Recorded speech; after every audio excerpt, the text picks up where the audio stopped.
뿌리 꺾이고 라는 제목을 가지고 여러분들과 함께 말씀을 나누고자 합니다. 회복하시는 하나님을 바라봅시다. 다니엘 강의 20번째 시간입니다. 다니엘이 본 환상에는 거품과도 같은 나라와 왕들이 등장합니다. 강한 힘을 가진 그들은 영원할 것 같지만 이내 거품처럼 사라집니다. 하나님이 보여주신 환상은 우리가 무엇을 믿고 섬가야 하는지 명확하게 알려주고 있습니다. 먼저 첫 번째로 1절에서 8절의 말씀을 보시면 순양과 숫염소의 환상을 볼 수가 있습니다. 오늘 본문 1절에서 8절 말씀 우리 한 목소리로 합독하겠습니다. 시작. 나 다니엘에게 처음에 나타난 환상 후 벨사살 왕 제3년에 다시 한 환상이 나타나리라. 내가 환상을 보았는데 내가 그것을 볼 때에 내 몸은 일남 지방 수산성이 있었고 내가 환상을 보기는 을레 강변에서이니라. 내가 눈을 들어본즉 강가에 두 뿔 가진 순양이 섰는데 그 두 뿔이 다 길었으며 그중 한 뿔은 다른 뿔보다 길었고 그 긴 것은 나중에 난 것이더라. 내가 본즉 그 순양이 서쪽과 북쪽과 남쪽을 향하여 받으나 그것을 당할 짐승이 하나도 없고 그 손에서 구할 자가 없으므로 그것이 원하는 대로 행하고 강하여졌더라. 내가 생각할 때에 한 숲염소가 서쪽에서부터 와서 온 지면에 두루 다니되 땅에 닿지 아니하며 그 염소의 두 눈 사이에는 현저한 뿔이 있더라. 그것이 두 뿔 가진 순양 곧 내가 본 바 강가에 섰던 양에게로 나아가되 분노한 힘으로 그것에게로 달려가더니 내가 본즉 그것이 순양에게로 가까이 나아가서는 더욱 성내어 그 순양을 쳐서 그 두 뿔을 꺾거나 순양에게는 그것을 대적할 힘이 없으므로 그것이 순양을 땅에 엎드러뜨리고 짓밟았으나 순양을 그 손에서 벗어나게 할 자가 없었더라. 순염소가 스스로 심히 강대하여 가더니 강상할 때에 그 큰 뿔이 꺾이고 그 대신에 현저한 뿔 넷이 하늘 사방을 향하여 났더라. 아멘. 다니엘은 두 번째 환상을 을레 강변에서 봅니다.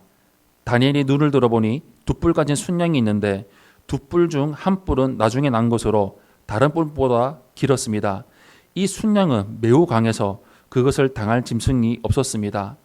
이 순양은 메대와 바사 제국을 상징합니다.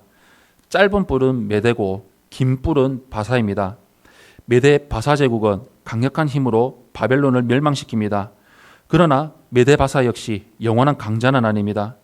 하나님은 그리스, 헬라 제국을 들어서 그렇게 강했던 메대 바사 제국을 무너뜨리십니다. 다니엘은 환상 중에 두 눈 사이에 현저한 뿔이 있는 순염소를 보는데 이 염소가 바로 헬라입니다. 헬라는 유럽 남동부에 있는 도시 국가인데 필립 2세가 그리스 반도의 남부를 차지해서 강성해졌고 그의 아들 알렉산더 대제가 인도까지 정복해서 대제국을 이루었습니다. 헬라 제국은 엄청나게 많은 우상을 섬기는 나라였습니다. 대제국을 이루는 과정에서 수많은 신을 받아들였고 실수로 빠뜨린 신이 있을까봐 알지 못하는 신에게 경배하는 제단까지 만들었습니다. 순염소의 뿔은 알렉산더 대제를 상징하는데 알렉산더가 죽으면 제국이 분열해서 네 곳으로 나뉠 것입니다. 세상 나라는 영원하지 못합니다. 헬라 제국은 유럽에서 시작해 동방까지 영토를 확장했지만 알렉산더의 죽음으로 제국은 분열되고 결국 사라지게 됩니다. 그리스의 뜻은 거품입니다. 겉으로는 그토록 강하고 영원할 것 같지만 결국 거품처럼 사라졌습니다. 이 세상 나라는 모두 거품입니다. 두 번째로 9절에서 12절의 말씀을 보시면 작은 뿔을 우리는 볼 수가 있습니다.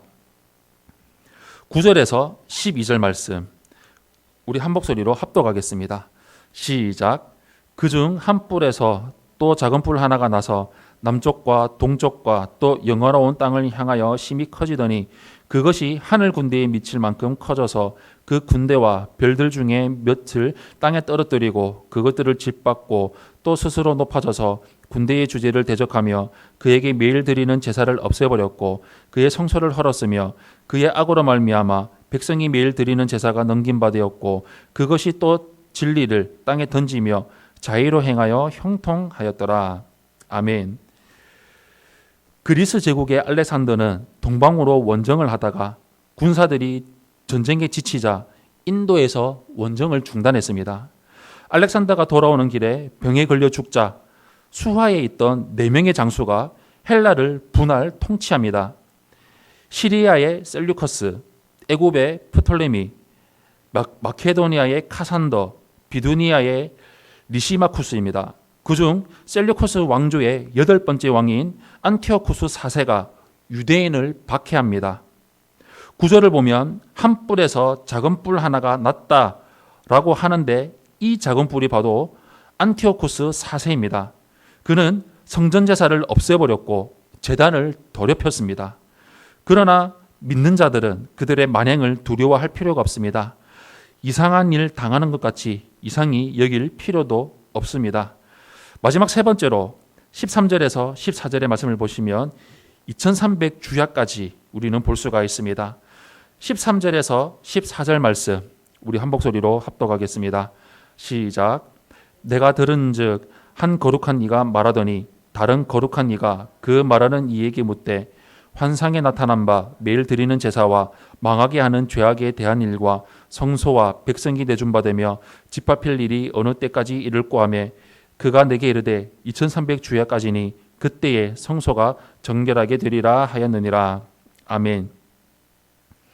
안티오쿠스 4세가 만행을 저지르는 기한을 성경은 말해주고 있습니다. 그는 2300주야까지 성소를 짓밟을 것입니다.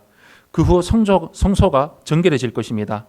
안티오쿠스 4세가 괴팍하게 통치하고 유대인을 박해하며 성소를 더럽히자 마카비가 그를 몰아내고 성전을 정결하게 했습니다. 안티오쿠스 4세는 BC 163년 동방 원정 도중에 죽임을 당합니다. 셀류커스 왕조는 이렇게 역사에서 사라집니다. 하나님은 작은 뿔을 사용하실 기간을 정해 놓으셨습니다. 하나님의 통치는 한치의 오차도 없이 이루어집니다. 사랑하는 성도 여러분, 이방이 우상의 뿔을 가지고 있습니다. 뿔은 우상 숭배의 상징입니다. 마지막에는 그 뿔이 꺾이고 파멸한다는 것을 기억하시기를 바랍니다. 또 다른 뿔이 나와도 하나님은 계속 역사 속에서 뿔을 꺾어 나가실 것입니다. 오직 하나님만이 우주의 통치자이시며 영원한 주이심을 믿으며 살아갑시다. 우리 평생토록 하나님만 의지하고 말씀 붙들며 살아가는 삶을 온전히 이루며 나아가시기를 예수님 이름으로 축원합니다. 아멘.